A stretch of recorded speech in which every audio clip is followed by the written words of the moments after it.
Welcome to our second video on digital and well-being.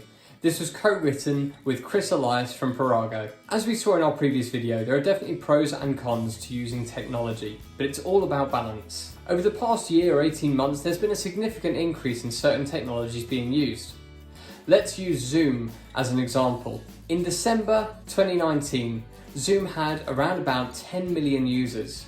By March 2020, that increased to 200 million people using their service. And as such, the impact on mental health and behaviours have also risen. For instance, video call fatigue. Now, video calls are great for bringing people who are geographically apart together.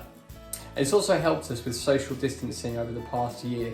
But that's almost where the benefits end. We have something called perceived reward. This is more prevalent when we are in a group of people. It helps us to remain focused on a task.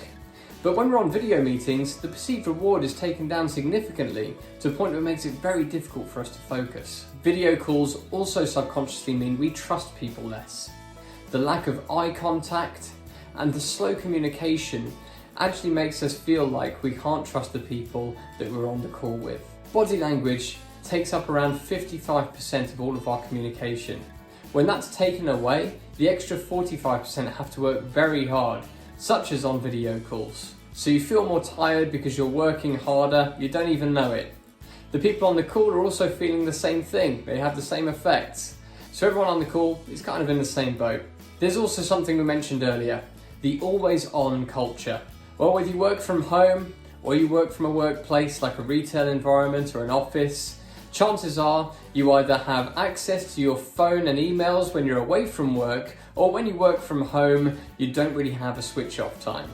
This is leading to more stress, more anxiety, interruption in people's home lives, and reduced focus and memory. So here's a couple of tips to combat the always on culture. A great way to start is by using an email signature. Dave Floyd, director of Parago, shared this on social media.